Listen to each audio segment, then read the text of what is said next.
اس کے علاوہ جو متاثرہ جانور ہے، اگر اس کو آپ کسی مارکیٹ میں لے جاتے ہیں، کہیں پہ اس کو چرائی کے لیے لے کے جاتے ہیں، یا کہیں پہ اس کو پانی پلانے کے لیے جاتے ہیں، باہر لے کے جاتے ہیں، ایون کہ اس فارم کا جو ٹریکٹر ہے یا کوئی مشینری ہے وہ باہر لے کے جاتے ہیں، تو اس کے ذریعے بھی یہ وائرس جو ہے وہ دوسرے علاقے تک منتقل ہو سکتا ہے۔ اس کے علاوہ جو ایون کے جو جانور کے استعمال کی چیزیں ہوتی ہیں صفائی وغیرہ کے لیے، وہ اگر متاثرہ جانور والا دوسرے جانوروں تک لے کے جاتے ہیں تو اس کے ذریعے بھی یہ وائرس وہاں تک پہنچ سکتا ہے۔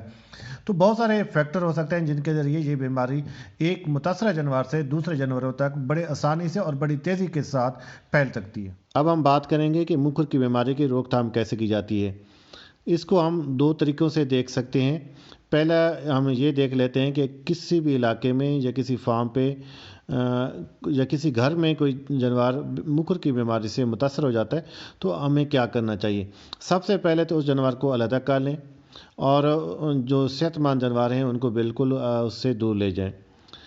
اس کے بعد آپ نے جو روٹین کے کام کرنے اکثر ہوتا ہے یہ کہ ایک ہی بندہ ہوتا ہے جو اس کی جانوروں کی خوراک پانی اور اس کی ملکنگ کر رہا ہوتا ہے، تو اس صورت میں کوشش یہ کریں سب سے پہلے صحت مند جانوروں کی خوراک پانی اور ملکنگ کریں، اور اس کے بعد متاثرہ جانور کی خوراک پانی اور اس کی جو ملکنگ کرنی ہو وہ کریں۔ اس کے ساتھ ہی اس بات کا خیال رکھیں کہ اگر جیسے ہی آپ متاثرہ جانور کے پاس جاتے ہیں تو اس کے بعد کوشش کریں جو اس کی جو جراثیم ہے وہ دوسرے جانور تک نہ لے کے جائیں۔ متاثرہ جانور ہے اگر وہ ملکنگ والا ہے تو کوشش یہ کریں کہ اس کے جو بچڑے ہیں جو نہ پلائیں۔ ہاں، اگر ان کو پلانا ضروری ہے تو دودھ نکال کے اور اس کو گرم کر کے بعد میں پلا سکتے ہیں۔ یاد رکھیں کہ یہ جو بیماری ایسی ہے کہ اگر 100 گھر دور کی بات کریں یا آپ کہہ سکتے ہیں کہ 15 کلومیٹر دور بھی بیماری ہو تو اس صورت میں آپ اپنے علاقے میں ویکسین کروا سکتے ہیں۔ اگر ہم بات کریں کہ آپ نے جو آپ کے پڑوس میں ہیں یا ارد گرد کا جو علاقہ ہے اس کو بھی بیماری سے بچانا ہے تو اس میں آپ کچھ چیزیں کریں گے تو وہ آپ کی جو ایک بڑا پازیٹیو کنٹریبیوشن ہوگی بیماری کو روک تھام کے لیے۔ تو سب سے پہلے تو آپ نے کرنا یہ ہے کہ آپ اپنے فارم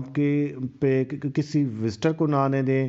گاڑیوں کی آمد و رفت نہ ہونے دیں، ایون کہ آپ اپنا جو وہاں پہ کوئی ٹریکٹر یا مشینری استعمال کرتے ہیں اس کو وہاں فارم پہ نہ آنے دیں، اور اگر وہ آتے ہیں تو اس کو باہر فیلڈ میں نہ جانے دیں۔ اس کے علاوہ جو اس طرح وائلڈ لائف ہوتے ہیں، ڈاگز کتے بلیاں پھر رہتے ہیں، کوشش کریں وہ آپ کے فارم تک اس دنوں نہ آئیں۔ اس کے علاوہ جو بیمار جانور ہے اس کو بے شک وہاں پہ آئسولیٹڈ رکھیں، وہیں پہ اس کا علاج کریں۔ بالکل یہ کوشش نہ کریں کہ اس کو کسی ویٹرنری اسپتال تک لے کے جائیں، نہ ہی اس کو کسی منڈیوں تک لے کے جائیں۔ اس کا وہیں پہ اس کا پراپر علاج کرائیں اور جب تک وہ ریکور نہیں ہوتا تب تک وہاں پہ رہنے دیں۔ اس کے علاوہ خوراک پانے کے لیے یا چرائی کے لیے جانوروں کو بالکل باہر نہ لے کے جائیں، اور اگر کوئی وزٹر آتا ہے تو اس کو پراپر ڈریس دیں، وہ جس طرح آپ کو تصویر میں بھی نظر آ رہا ہے اس ٹائپ کے وہ شوز پہن سکتے ہیں۔ اور سب سے اہم بات جو ہے جیسے کارتینہ کہتے ہیں یا کوارنٹائن کہہ سکتے ہیں، ہمارے لائف اسٹاک فارمر اس کا خیال نہیں کرتے اور بعد میں نقصان اٹھاتے ہیں۔ منڈی سے یا دوسرے فارم سے یا کسی بھی علاقے سے جانور جب لاتے ہیں تو چاہیے یہ کہ اس کو 30 دن کے لیے علیحدہ رکھیں۔ اس کا فائدہ یہ ہوتا ہے 30 دن کے اندر اگر خدا نہ خواستہ اس کو کوئی وائرس اس کے جسم میں موجود ہو اور 30 دن کے اندر اس کی اس بیماری کے علامات ظاہر ہو جاتی ہیں، اور پھر کیونکہ علیحدہ ہوتا ہے اس کا علاج کرنا بھی آسان ہے، اس بیماری کو وہیں پہ کنٹرول کرنا بھی آسان ہو جاتا ہے۔ اگر خدا نہ خواستہ آپ باقی جانوروں کے ساتھ رکھ دیتے تو وہ اس سے ہوتا یہ ہے کہ بیماری کے علامات ظاہر ہونے سے پہلے وہ بیماری باقی جانوروں تک پھیلا چکا ہوتا ہے۔ جہاں تک تعلق ہے منہ کھر کی بیماری کی حفاظتی ٹیکہ کی، اس میں 2-3 چیزیں بڑی واضح میں کر دیتا ہوں۔